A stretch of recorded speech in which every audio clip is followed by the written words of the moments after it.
From New Hampshire Public Radio, I'm Laura Knoy, and this is The Exchange.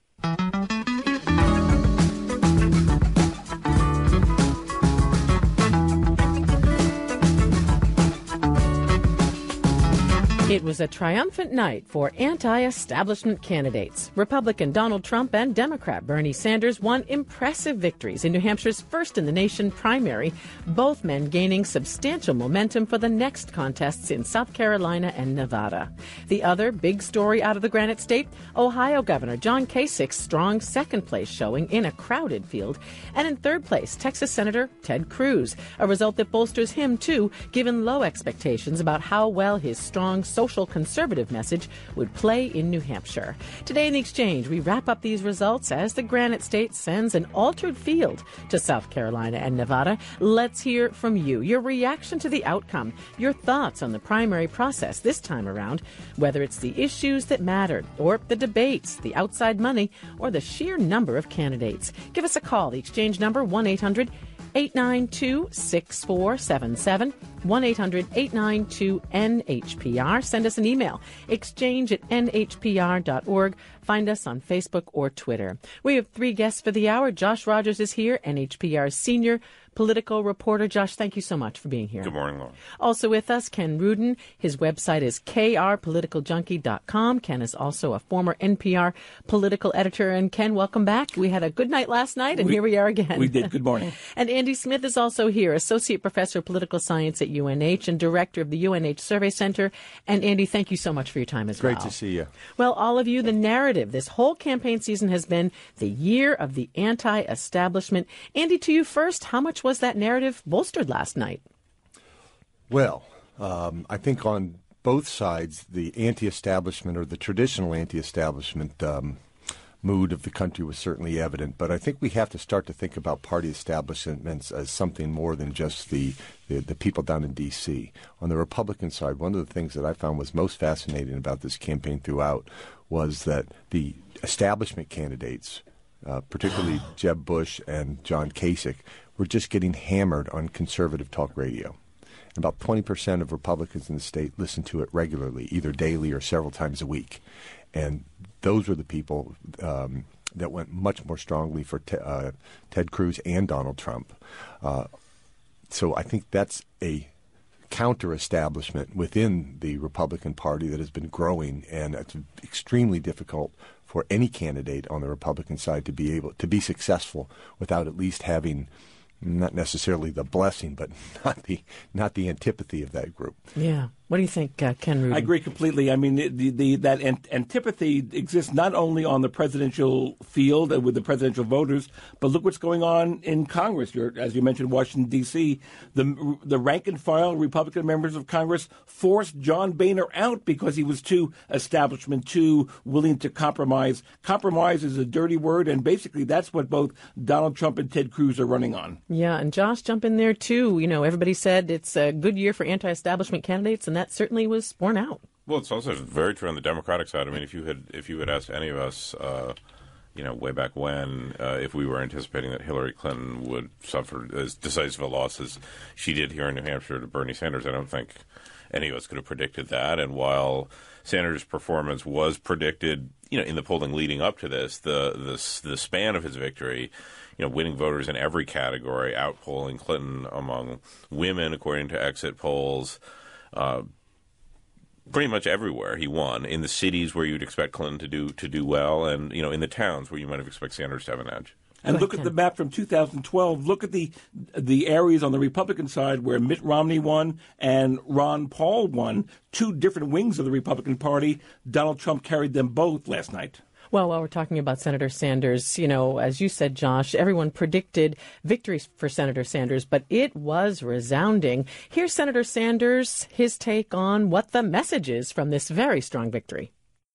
Together, we have sent the message that will echo from Wall Street to Washington, from Maine to California.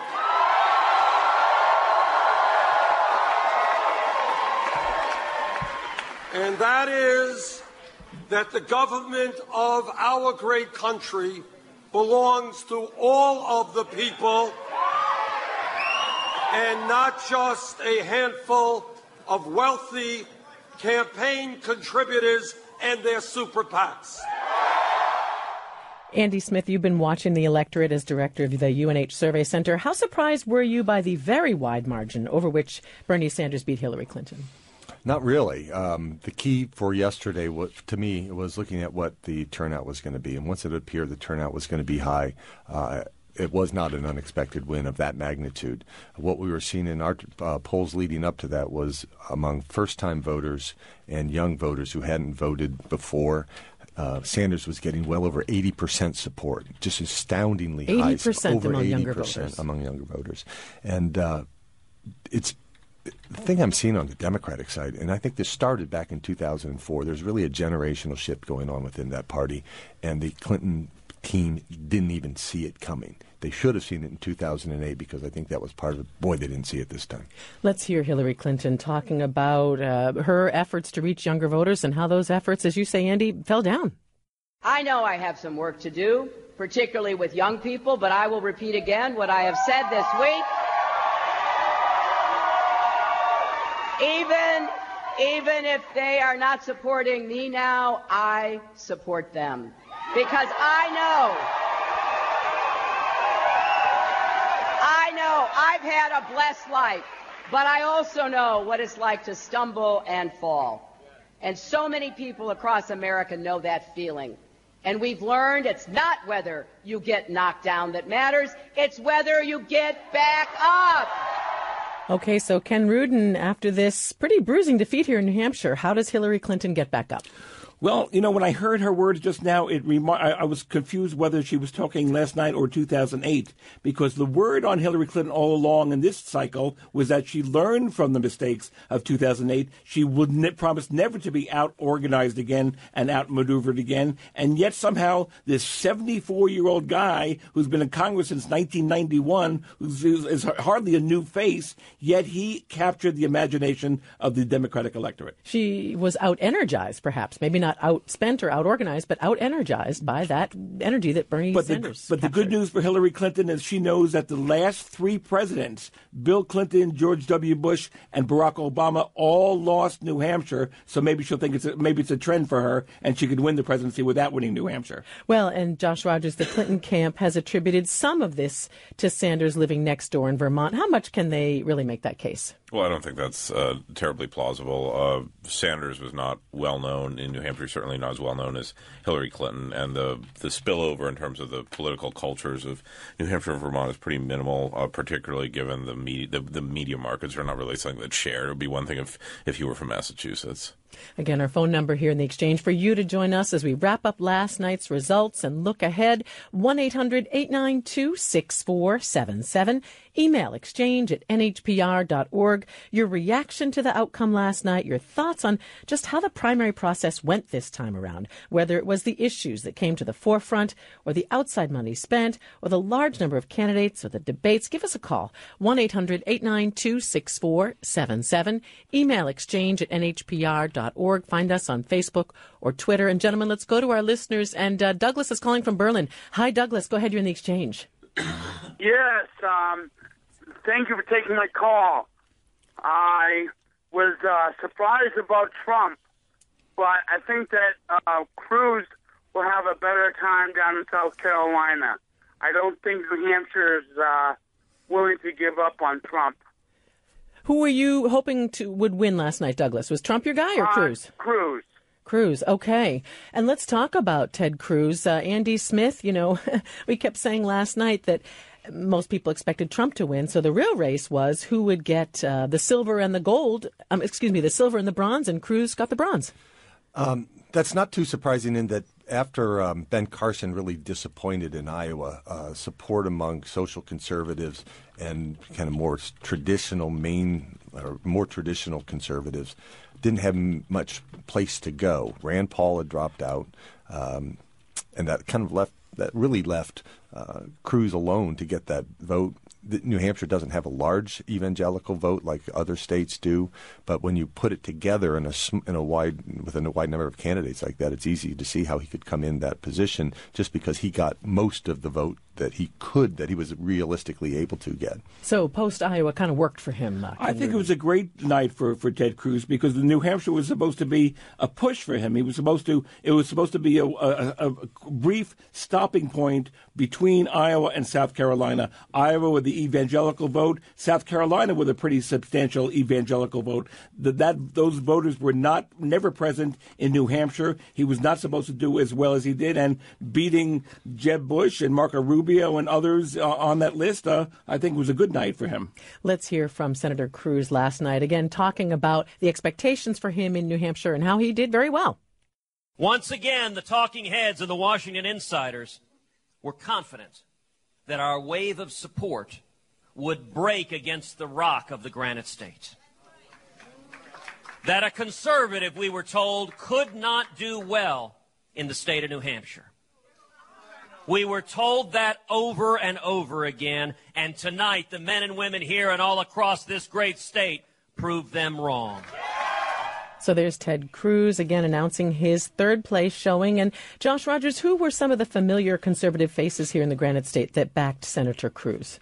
Former U.S. Senator Bob Smith, former House Speaker Bill O'Brien, Executive Counselor David Wheeler. He did a good job of getting, hardcore conservative supporters. And while he didn't spend a heck of a lot of time here overall, he, came here before the caucuses and, his people were fairly organized. And as Andy said, he was a natural place for that sort of vote to go. Andy? One of the things that Cruz had going for them is one of his super PACs had invested heavily in analytics going into this campaign, more so than many of the other candidates, arguably more so than even Bush and Kasich, who had good ground games here. And even though there weren't that many conservative voters, particularly socially conservative voters, they knew who they were and how to get to them. Again, our number here in the Exchange, 1-800-892-6477. Email exchange@nhpr.org. And let's go next to Amherst, where Katie's on the air. Hi, Katie. Go ahead. Hi, Laura. Thanks for taking my call. Sure. My question is, after watching every debate, Republican and Democratic, from start to finish. Wow, Katie.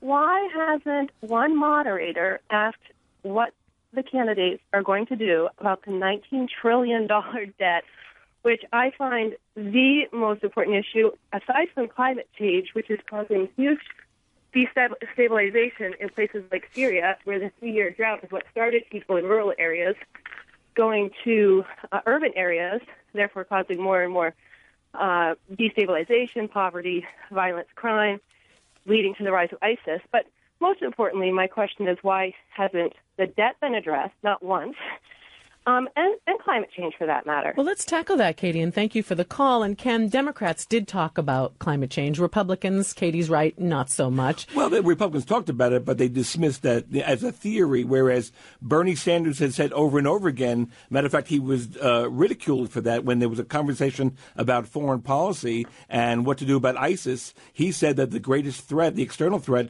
facing the United States was climate change. And, of course, people rolled their eyes, but in many ways, we knew what he was talking about. And John Kasich did address the debt, right, Josh Rogers? He had a debt clock that he would carry around to some of his events. Yes, something familiar from past campaigns, and he had a plan that he liked to talk about that would bring the budget into balance, I think, over 10 years or maybe 20 years, but, address fiscal issues. I mean, that was something that he tended to focus on. It is interesting, though, Katie's point, and I appreciate your call, Katie, because, Josh, when this whole campaign season started, the narrative was that it would be more about the economy and income equality and maybe on, debt and deficits, and then it pretty quickly pivoted to national security concerns.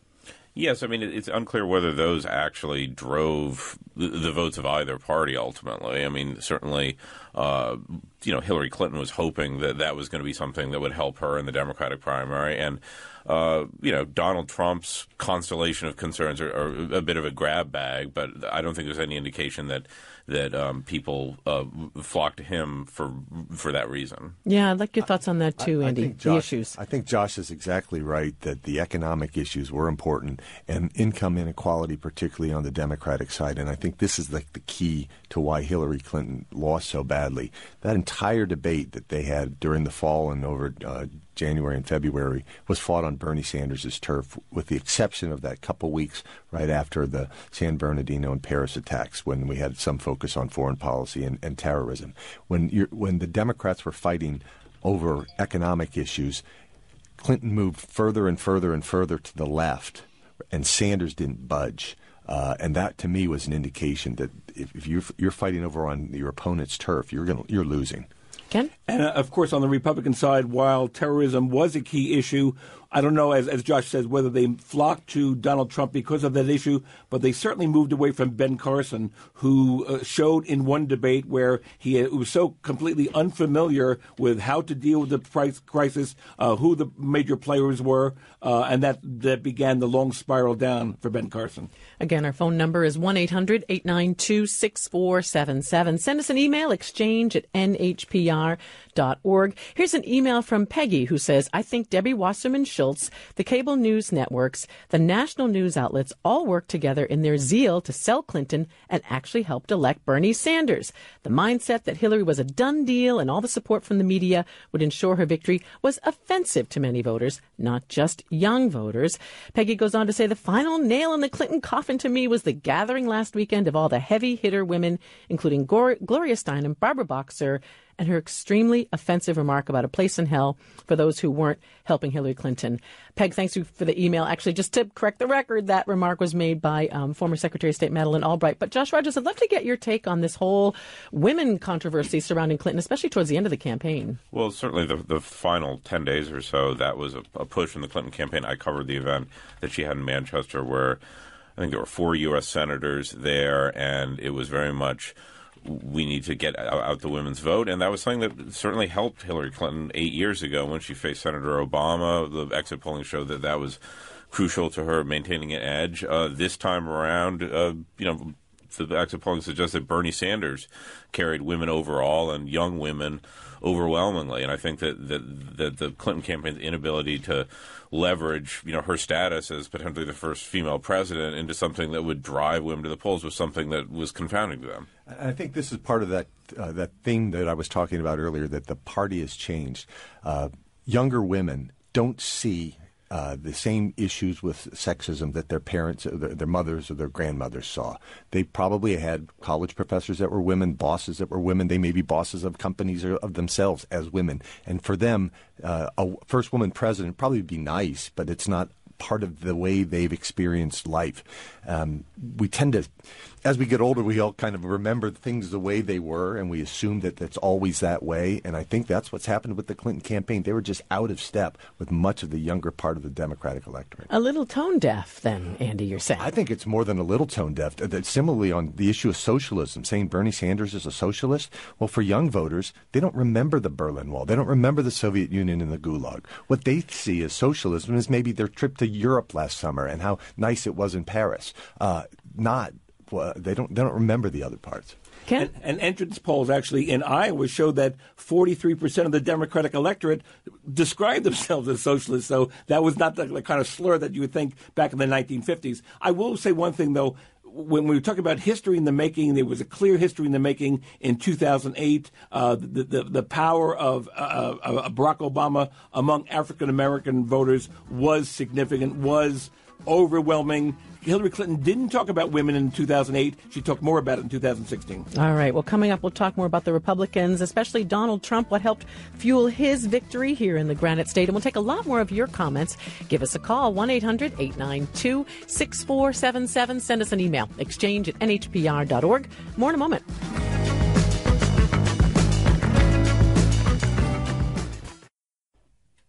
This is The Exchange. I'm Laura Knoy. Today in The Exchange, post-Granite State presidential primary analysis. Let's hear from you. Let's get your take on last night's results and how the process itself unfolded over the past year here in New Hampshire. Again, the phone number, 1-800-892-6477. Email, exchange@nhpr.org. Find us on Facebook or Twitter. Josh Rogers is here, NHPR senior political reporter, along with Andy Smith, associate professor of political science at UNH and director of the UNH Survey Center, and Ken Rudin, political analyst. His website is krpoliticaljunkie.com. He's a former NPR political editor. One more time, the exchange number, 1-800-892-6477. Guys, before we go back to our listeners, we should talk about Donald Trump, a strong showing, a very crowded field, and he comes out clearly on top. Andy Smith, what helped fuel this victory? Well, I think it was interesting last night that we spent more time talking about John Kasich and the number two people because we assumed Donald Trump was or Ted Cruz and Marco Rubio and so forth. But the fascinating thing about Donald Trump is that throughout this campaign, we were trying to figure out what the Donald Trump voter looked like, what kind of person he was. And what we were seeing in our polls, and I think in the exit polls you're seeing this as well, he had strong support across the board among Republicans.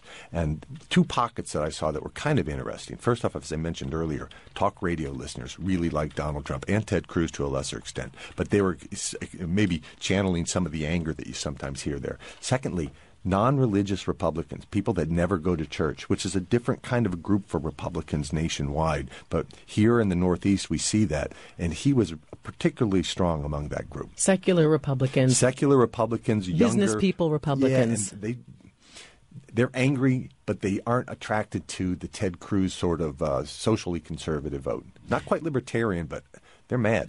Josh, you covered Trump. What's your sense of who was drawn to his campaign?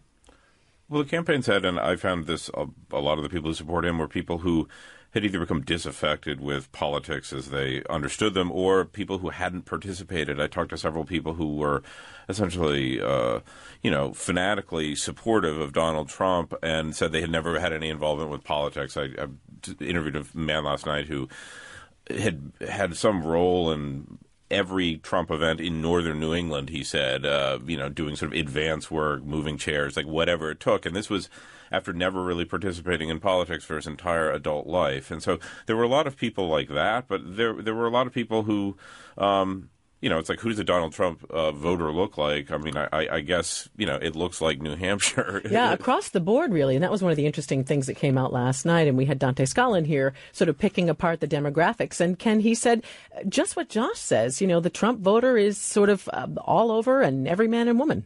And I keep using the word remarkable because so much of this is remarkable. But if you remember when George W. Bush and the war in Iraq got underway, and there were a lot of critics of the war who said that the mainstream or the lamestream media failed to do its job. Well, the mainstream media was all over Donald Trump from the beginning. Every misstatement, every contradiction that he would make from the past, they went over and over again. His comments about women and Mexicans and Muslims and the disabled and his fellow Republicans, and yet clear win, as Andy and Josh said, clear winner last night. Well, let's hear a little bit from Donald Trump's victory speech last night. First of all, congratulations to Bernie. In all fairness, we have to congratulate him.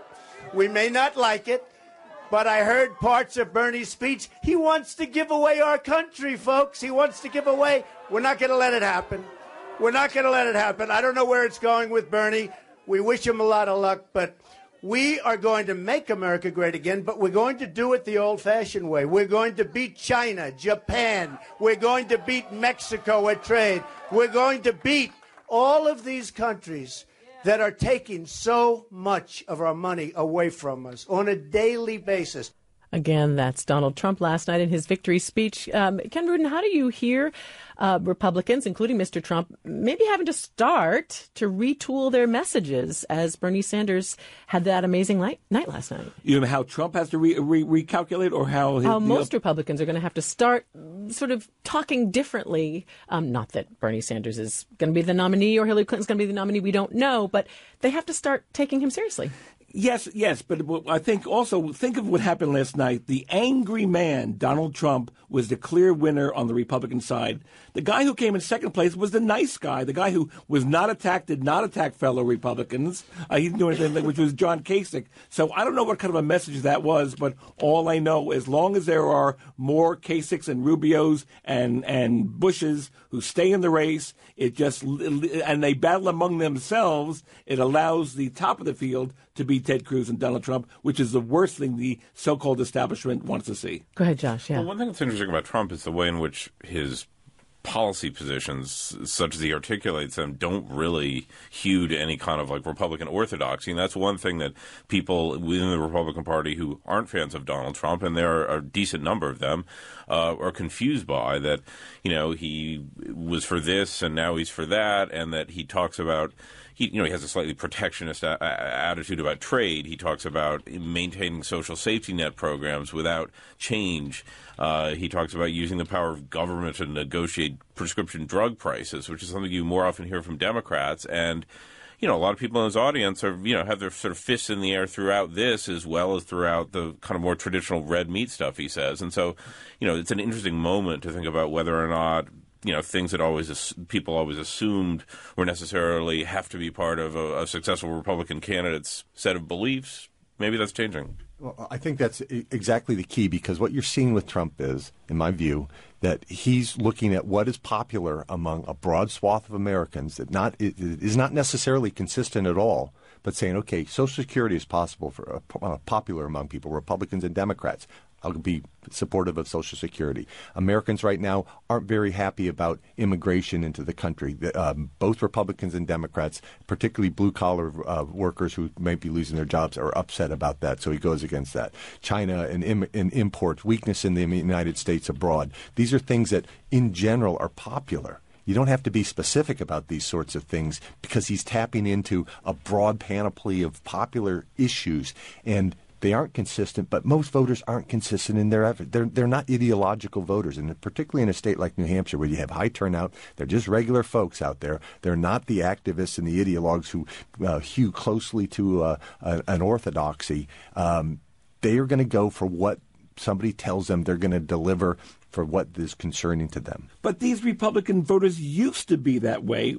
You don't think so? Because I think of when Mitt Romney, when they said, well, he had Romney care, and so therefore that wasn't true conservative position. John McCain was for campaign finance. That was not a true conservative position. Nelson Rockefeller, if you go back that far, talked about positions he had in the past. Once upon a time, there was an ideological litmus test on the Republican side. That is definitely not the case with Donald Trump. Well, in New Hampshire, I think you're right. There's been a shift.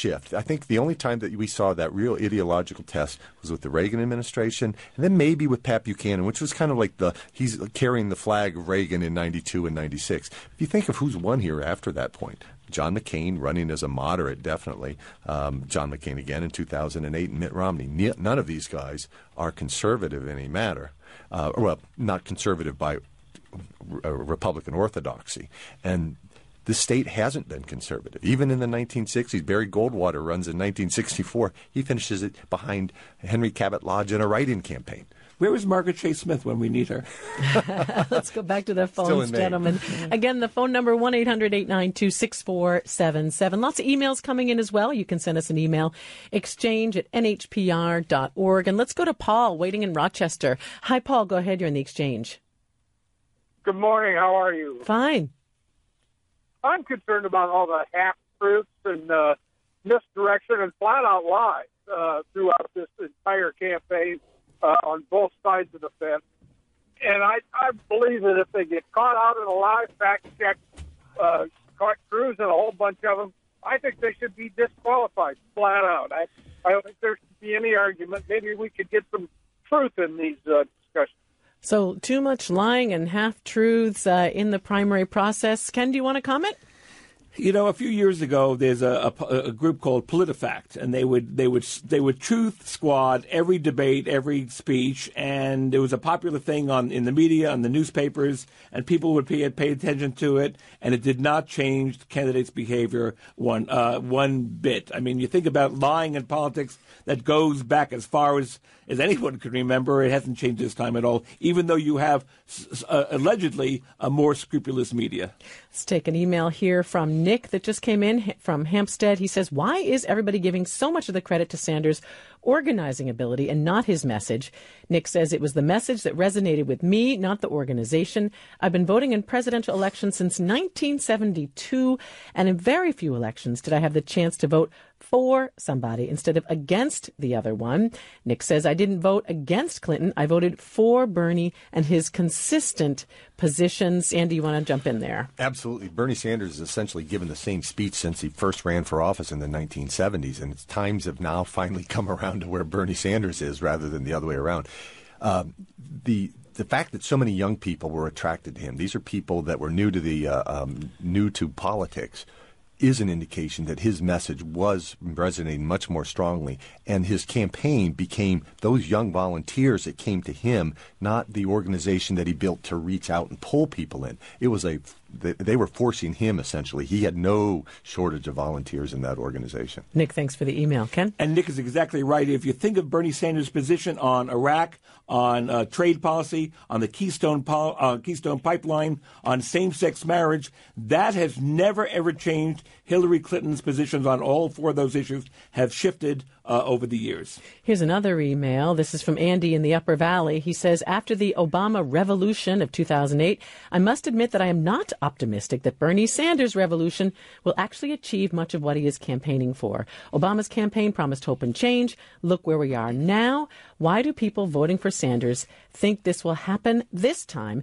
The same divisions and obstructionist politics from the right are still at play in Congress. Andy, thank you for that email. And Josh Rogers, that's an argument that Hillary Clinton made, that, yeah, this all sounds good, but it's not achievable. And that's a question we put to Senator Sanders when he came to the studios here, and he said that he had great regard for President Obama, save for the critique that he believes that Obama kind of unplugged the movement that supported his candidacy once he got to Washington. Now, you know, that's what Senator Sanders says. He says that he would use the public will to get Congress to get with his program. That, you know, would be a steep order. He's got to get elected first, but that's what he says. Again, the number 1-800-892-6477. Send us an email, exchange@nhpr.org. Find us on Facebook or Twitter. Again, exchange@nhpr.org, or give us a call, 1-800-892-6477. Gentlemen, I want to return to John Kasich. Again, he got that second place ticket out of New Hampshire last night. And Andy Smith, first off, just what do you make of that? Couple things. Near the end, voters are going to look for somebody that they can gravitate to, and the message that occurs at the end, I think, is somewhat important. And the debate on Saturday night, we remember the conflict between Bush and Trump, the conflict between Rubio and Christie.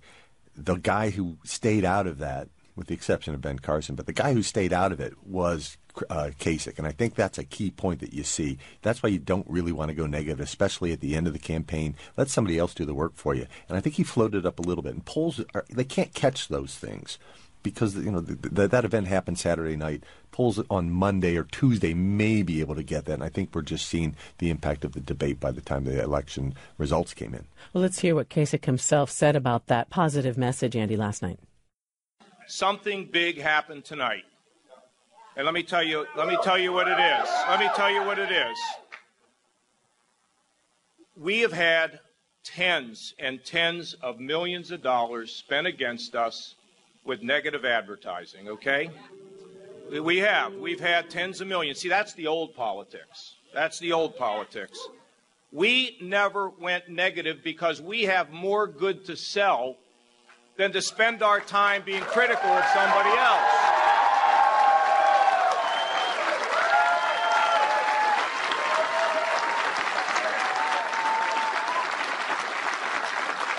And maybe, just maybe, at a time when clearly change is in the air, maybe, just maybe, we are turning the page on a dark part of American politics, because tonight the light overcame the darkness of negative campaigning. Okay, Ken Rudin, this one's for you. I mean, are we going to see other candidates going positive? Work for John Kasich. Maybe I'll try it too. Let me think for a second. No. And here's the reason why. I mean, remember when Marco Rubio came out of Iowa with a full head of steam, he became the target. The crosshairs were on him. Everybody was out to get him. I wonder what's going to happen to John Kasich now that he's suddenly the media darling, the establishment darling, at least out of New Hampshire, what happens in subsequent races. But we did learn, to your point, though, we did learn that when Christie and Rubio went at it, a lot of people are referring to it as a murder-suicide, because not only did Christie take down Marco Rubio in New Hampshire, he hurt his own cause as well. Well, it's interesting, Josh. We've been talking about what a great night it was for anti-establishment candidates. On the other hand, you don't get more establishment than John Kasich, right? I mean, longtime congressman, and Ohio governor and so forth. So. Well, he certainly has a long political resume in Washington and now in Ohio, and he did a good job of marshaling support from a lot of New Hampshire's GOP establishment. It's unclear precisely what that support's worth, but it's sort of the sort of support that you might have expected would have gone towards Governor Bush. Tom Rath. He had former Senator Sununu, Ruth Griffin. How much weight any of those people have these days is hard to say, but certainly on paper it looks pretty good. And, while Kasich talked about a positive message, I mean, there was still super PAC spending on his behalf that wasn't entirely positive. But, for people in New Hampshire, John Kasich also kind of kissed the ring of New Hampshire primary traditions, by necessity, really. But he, made it work for him, and he liked town hall meetings. That came across if you went to his events. He enjoyed it. He enjoyed meeting with voters. And, he campaigned as someone who acted as if he wasn't terribly concerned with how it turned out because, he was going to try to be himself. And I think voters did like that. And I also think that Andy's right that, the last few days, a lot of people drifted towards him, by dint of his positive message. And a lot of undecided voters I talked to who were heading to the polls, who were narrowing it down between several candidates and were walking in there, Kasich was among their two or three choices. And I think a lot of those people probably voted for him. Andy? I think one thing that's interesting, we get on the message of negative campaigning. We saw a lot from the Bush campaign, particularly a super PAC. If you think about the guy who maybe didn't go negative as a campaign, it actually was Donald Trump. He was very blunt when he criticized people directly, but it was like open criticism directly to their face. It wasn't like he had somebody else in a campaign and somebody else out here spreading things around. He just bluntly told them to their face that they were wrong. So to me, Trump is just a unique phenomenon in that he is not following the typical rules, but to a certain extent, despite some of his misstatements, he seemed like an honest guy by the voters who support him. Let's take another call. This is Wayne in Dover. Hi, Wayne. Go ahead. You're on the exchange. Welcome. Hi. Thank you. I had a comment I was hoping you and your guests could comment on, and that is I think the success of Bernie Sanders and Donald Trump in their respective parties is because they're actually campaigning and saying what they're going to do as president. They may be pie-in-the-sky statements that we think are not going to happen, but I think that's resonating with voters. Here are people that are telling me what they're going to do. So if I could ask, Wayne, you don't have to answer, who'd you vote for? I supported Kasich.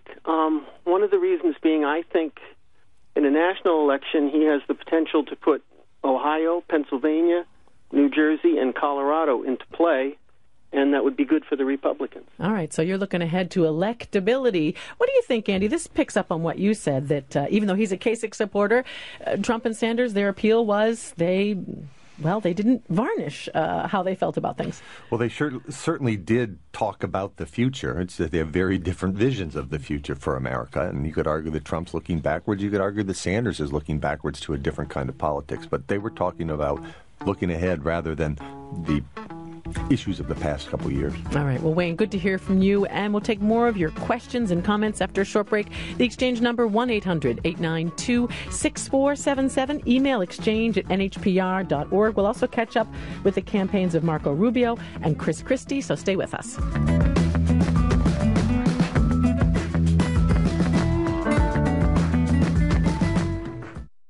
This is NHPR 939. Good morning. On the next Diane Rehm Show, analysis of the New Hampshire primary results. Then, an expert in early childhood education on how to improve preschool in America. All coming up on the Diane Rehm Show. That's this morning from 10 till noon on NHPR. Support for NHPR comes from you, our listeners, and from the Marlin Fitzwater Center for Communication at Franklin Pierce University, dedicated to educating leaders of conscience in public communication. franklinpierce.edu. From the Common Man family of restaurants and inns, hosting a murder mystery dinner event at the Common Man Inn and Spa in Plymouth on February 20th, theseaman.com. And the New Hampshire Historical Society's New Hampshire History Network, engaging online resources from local historical societies to help you learn more about the state you love. nhhistory.org. Cloudy, a chance of snow for today. Accumulations around an inch possible. High temperatures, low to mid-30s. This is NHPR. This is The Exchange. I'm Laura Knoy. Today in The Exchange, analysis of New Hampshire's first-in-the-nation presidential primary, and in a few minutes, where the candidates might go from here. Give us a call. We'd love to hear from you. The Exchange number, 1-800-892-6477. Email exchange@nhpr.org. You can also find us on Facebook or Twitter. Josh Rogers is here, NHPR's senior political reporter, along with Andy Smith, director of the UNH Survey Center and an associate professor at UNH. Also, Ken Rudin, political analyst. His website is krpoliticaljunkie.com. He's a former NPR political editor. One more time, the Exchange number, 1-800-892-6477. So, gentlemen, we should talk about Marco Rubio. And as we said earlier, Josh Rogers, hopes were high for Senator Rubio when he arrived here in New Hampshire, fresh off his strong third-place showing in Iowa. What happened to Senator Rubio in the Granite State?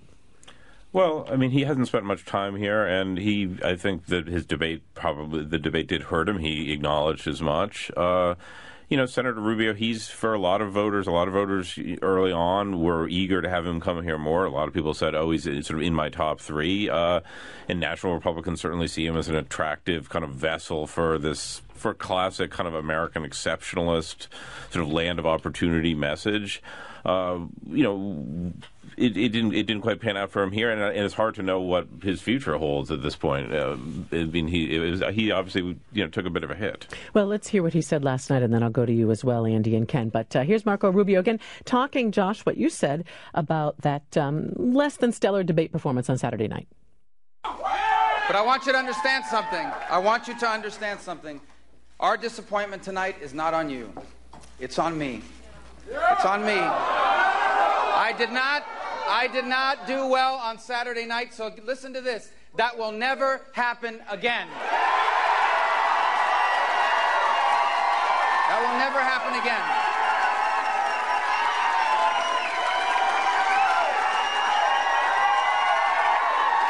And let me tell you why. Let me tell you why it will never happen again. It's not about me. It's not about this campaign. It is about this election. It is about this election. It is about what's at stake in this election. You see, for the last 7 years, we have a president that's been doing tremendous damage to this country. So what do you think about that, Andy Smith? Well, Rubio is young. He does, I think, have a really good career ahead of him. So I would say that maybe not this time around, but I could see Rubio being somebody that comes back in 4 years or 8 years and being a very, very formidable person. I think there's a shelf life to candidates. You have to be, you really have to go from your first big win to the White House right away. Some people are ready for it, more prepared. I think this just shows us that Rubio was maybe prepared in local legislative politics, but he wasn't prepared yet for the rough and tumble of Washington. Got spun around there, and he got caught into that, and particularly his position on immigration. And that that appearance that he was just not ready for prime time yet is really what caught up with him. And he looked young, too.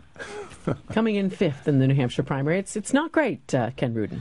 No, it's not. But, I mean, when you think of what he did in Iowa, I mean, he also, as Josh said, yes, he did not spend much time in New Hampshire, but he didn't spend much time in Iowa either. And given, as Andy just said, his role in the Gang of Eight and his work on behalf of immigration overhaul, which was definitely antithetical to what evangelicals believed, and yet he did so well in Iowa. So you think, I think really what happened was people watched the debate. He looked like he was rehearsed. He looked robotic. All that fresh message, the new face, failed to resonate on the debate stage. And I think when Christie just nailed at him, he just had no response. And the campaign was really hurt that night. How does Marco Rubio can play in South Carolina and Nevada?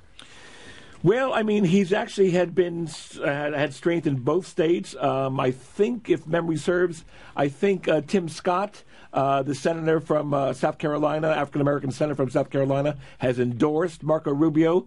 Of course, endorsements don't mean that much, as the union leader will tell you with Christie. But, I mean, still, he does have a future there. You know, it was interesting to see both Rubio and Bush getting 11 or 12%, and both of them saying this is a great night for us, which is pretty remarkable. But I guess, you know, if you're still living after Donald Trump gets through with you, that's a good sign. Did you want to jump in, Josh Rogers, there? Okay, so let's talk about Christie then. And as has been reported this morning, Christie saying, instead of saying, I'm going on to Nevada and South Carolina, he's going to go home to New Jersey and, as he put it, take a breath, think about this. Let's hear from Christie last night, who came in, 6th. So he sounds pretty defeated. Let's hear.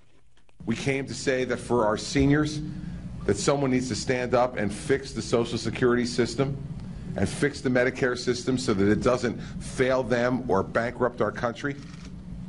And we came here to say that speaking your mind matters, that experience matters, that competence matters, and that it will always matter in leading our nation. That message was heard by a lot of folks. And it was stood for by a lot of folks here in New Hampshire. Just not enough. Not enough tonight.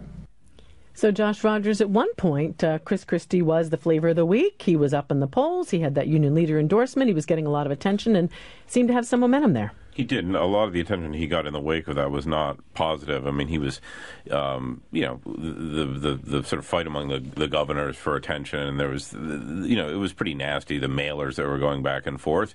You could argue that Christie, sort of peaked too early. I mean, but that peaking too early, that was really a comeback. I mean, he, a couple of years ago, he was seen as somebody who really had a chance. He was obviously, some Republicans wanted to draft him to run last time.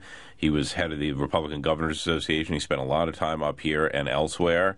At his best, on the campaign trail, he's a really gifted campaigner. He's kind of an athlete of town halls. He used them in New Jersey. He's good in them here. He has set pieces that can make the old women in the audience cry. He, makes the tough guys feel good about themselves. But he talks about mom a lot. It was, wasn't to be. But we'll see what happens to him in the future. Ken? Yeah, I know that he made a lot of people in New Jersey cry, especially when he would say, sit down and shut up, which was what he was known for. There were some Republicans who loved that kind of bravado. There were some who felt that he was a bully. The thing is, once upon a time in the early debates when he was taking on Hillary Clinton, he was moving up in the polls. But then when he started to aim his arrows at fellow Republicans, that and a combination with a failed credit rating in New Jersey, the economy going downhill there, his embrace of President Obama during the Hurricane Sandy, that started to weigh on voters. I think attacking fellow Republicans just did not help his cause.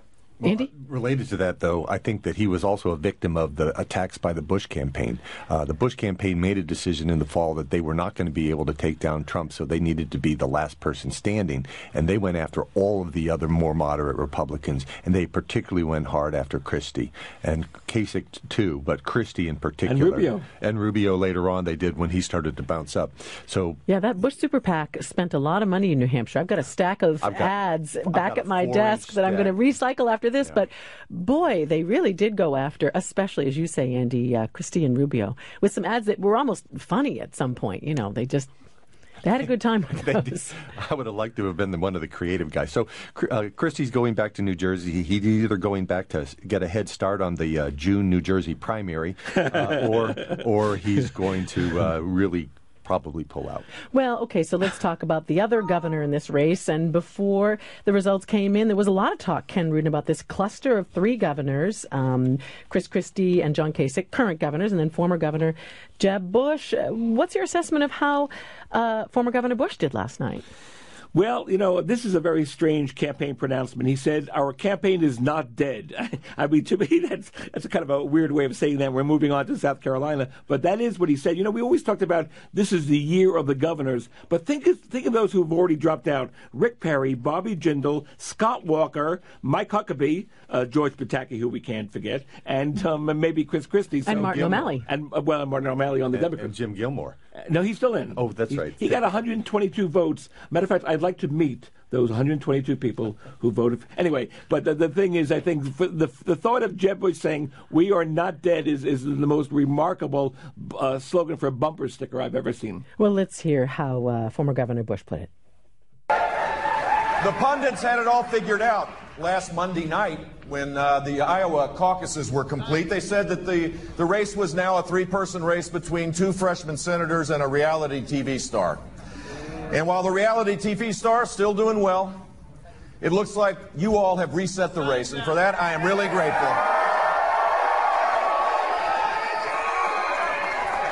Granted, staters understand that this is a race not to be on the backbench of the United States Senate. We're electing the President of the United States, a person that has to make tough decisions. Again, he says New Hampshire has reset the race. And Andy Smith, that is what Iowa and New Hampshire do. We winnow, we reset, and so forth. How did New Hampshire reset the race last night, to put it like he said? I think New Hampshire may have reset the race, but not enough for Jeb Bush. He's spinning a distant fourth-place finish behind Ted Cruz, who was supposed to do poorly here, period. And saying that that's going to reset the race, and he's now has momentum going forward. I talk about putting a best face on a bad situation. That's really what we've got here with him. The one thing he's got is money. How do you see things reset, Josh Rogers, after all this? I'm not sure they reset terribly well for former Governor Bush. I mean, he used to like to refer to himself as a joyful tortoise. A joyful tortoise. That's how he was going to run. I mean, and maybe he's back to that. I mean, how it resets the race. I mean, I think it's still it'd be interesting to see. I mean, Trump's win here was very big on the Republican side. Every state, for the next few, it's going to be like, well, will this happen again? And obviously everyone likes to say, well, there's going to be Trump, there's going to be the outsider, there's going to be the more establishment type. Will that actually come to pass, or is this just another sort of construction that everyone repeats over and over again until it's sort of ossified into something that, passes for truth until it doesn't? That's what I'm going to be watching for.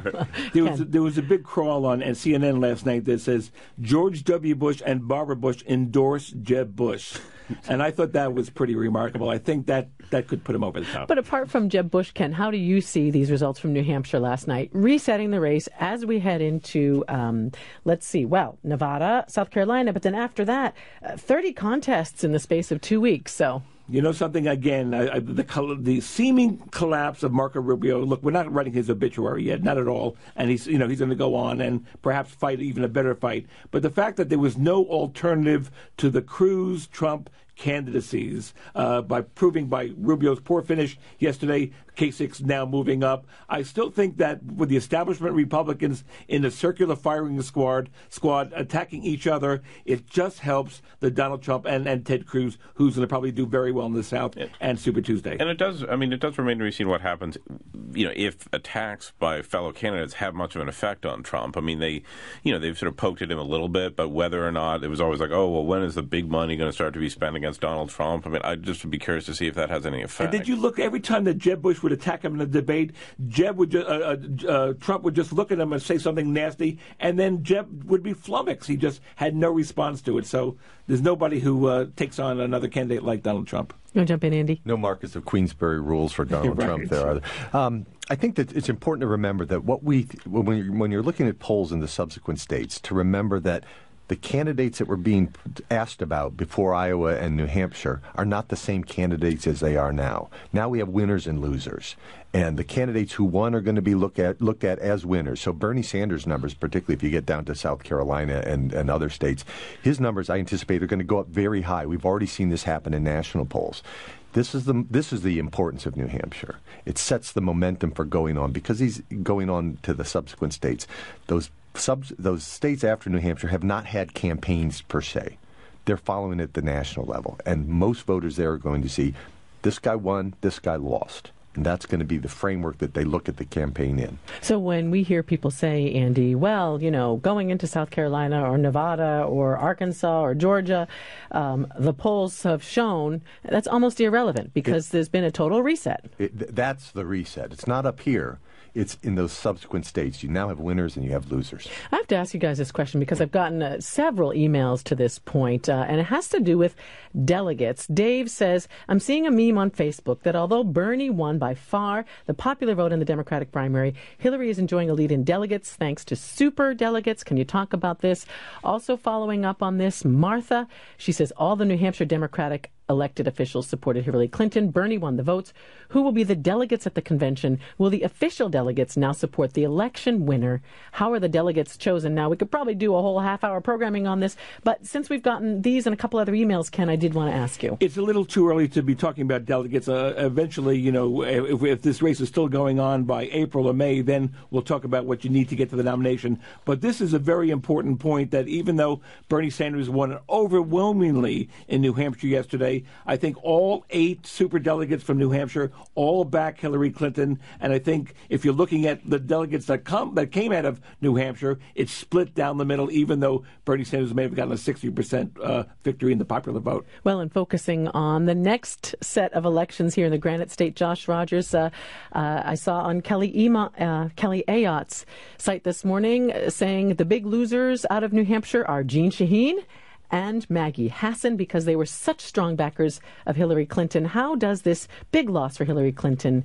here in New Hampshire play for those candidates? Well, I think it's kind of interesting to think about, and I guess we'll see. I mean, certainly the Democratic establishment, all the elected officials from, Senator Shaheen to Dogcatcher, were quick to sort of yoke themselves to the Clintons, and whether or not that makes any difference to voters, I don't know, but they are all very tight with Clinton. Senator Shaheen, more pointedly, Governor Hassan is going to be going against Kelly Ayotte. She was the first person to greet Hillary Clinton after the debate that was at UNH, and she was out there campaigning with her with a sort of clutch of,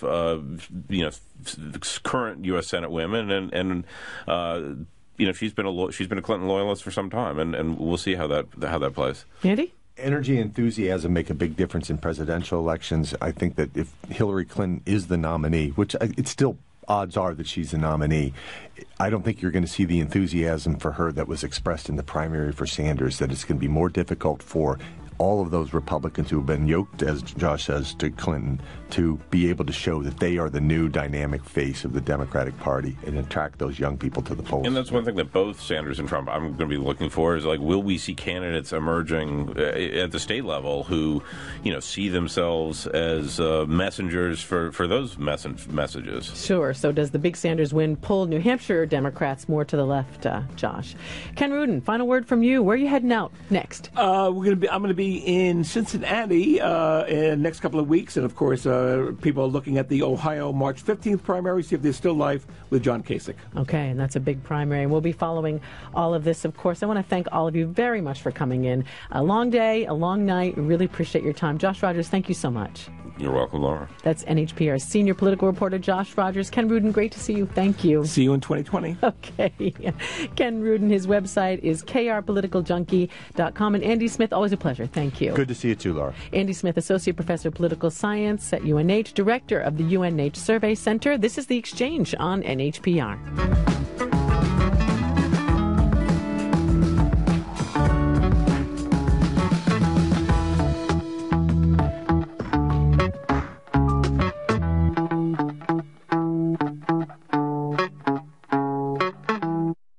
The views expressed in this program are those of the individuals and not those of NHPR, its Board of Trustees, or its underwriters. If you missed part of today's program, listen to The Exchange anytime at nhpr.org or subscribe to our podcast. Search iTunes for NHPR Exchange. Every weekday at 9 a.m., The Exchange examines the issues that concern you. The ones you talk about around the water cooler or at the breakfast table. Our focus is the news of the day, be it politics, education, or the environment. We bring you conversations about events half a world away or just down the street. I'm Laura Knoy. Join me for The Exchange, weekday mornings at 9 on NHPR.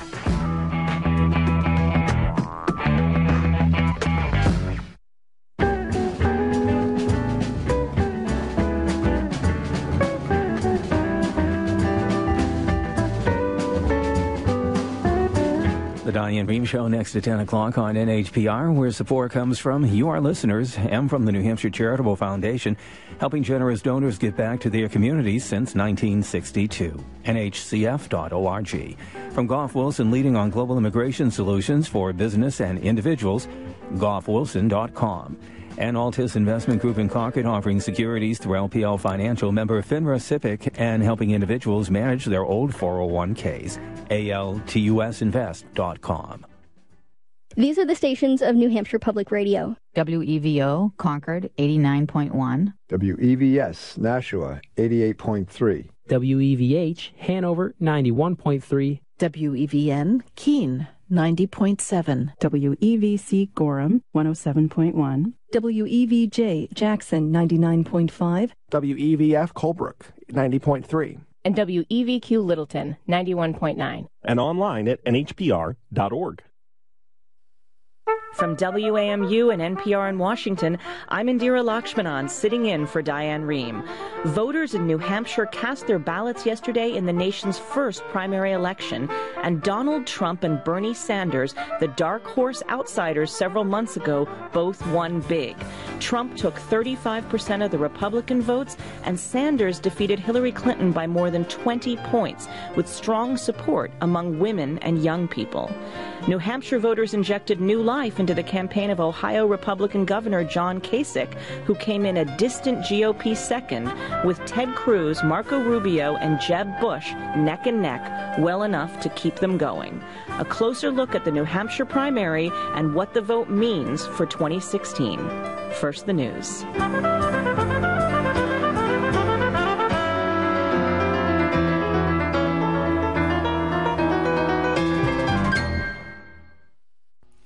Live from NPR News in Washington, I'm Corva Coleman. Democratic presidential candidate Bernie Sanders had a dominant victory over Hillary Clinton in the New Hampshire primary last night.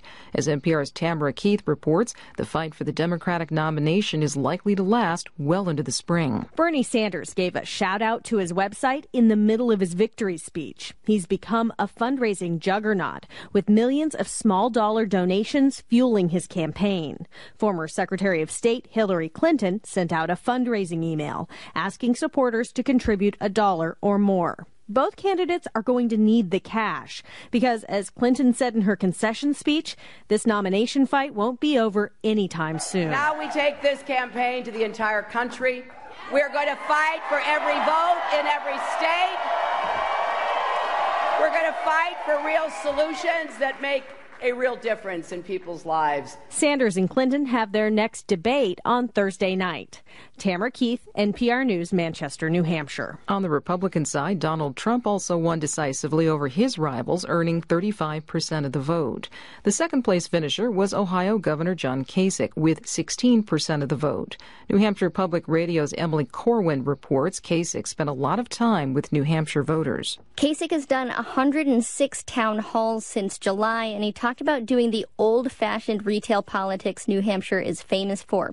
He also mentioned his, quote, positive campaign. Kasich slung a little less mud than the other candidates. He talked about being inclusive, reaching out to independents and disaffected Democrats. Emily Corwin reporting. Following Kasich were Ted Cruz, Jeb Bush, and Marco Rubio. New Jersey Governor Christie finished in 6th place. He's returning home to reassess his presidential campaign. NATO defense ministers are meeting in Brussels. They're considering boosting the military alliance defenses to deal with cybercrime and Russian military aggression. Terry Schultz reports. The 28 NATO allies are expected to approve what's called an enhanced forward presence in the eastern part of the alliance, including the deployment of hundreds of troops in several allies along the Russian border. NATO Secretary General Jens Stoltenberg says the strengthened presence will serve as both defense and deterrence. This will send a clear signal. NATO will respond as one to any aggression against any ally. Defense Secretary Carter has asked NATO to deploy the alliance's AWACS surveillance planes in the fight against Islamist insurgents. Stoltenberg says he expects defense ministers will agree. Thursday, the international coalition fighting IS will meet at NATO headquarters, with the U.S. urging an acceleration of the campaign. For NPR News, I'm Terry Schultz in Brussels. On Wall Street, the Dow Jones Industrials are up 80 points at 16,093. The Nasdaq is up 69 points at 4,339. You're listening to NPR. It's 10:04. Good morning. I'm Rick Ganley with NHPR News. Most of the Republican presidential candidates heading to South Carolina following yesterday's first-in-the-nation primary. South Carolina holds its GOP primary on February 20th. But Christie said last night that he's heading back to New Jersey to, quote, take a deep breath and review whether to keep at it.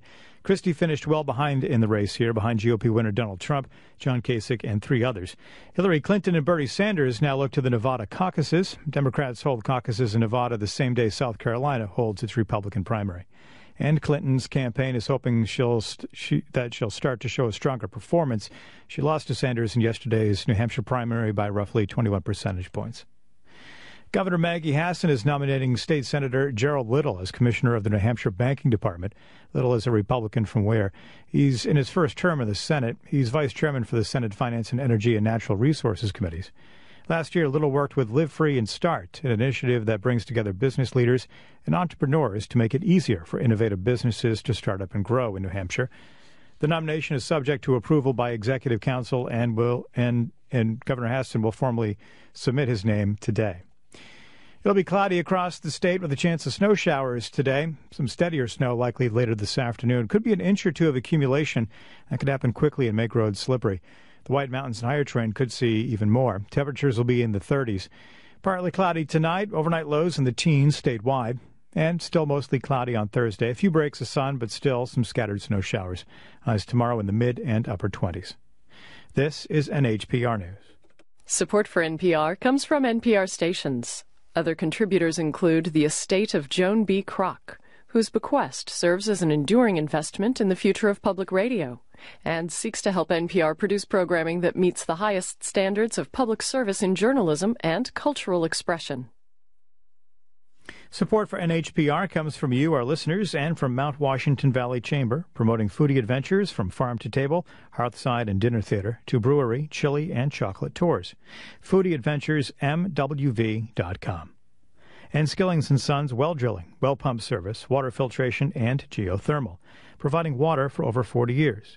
Information at skillingsandsons.com.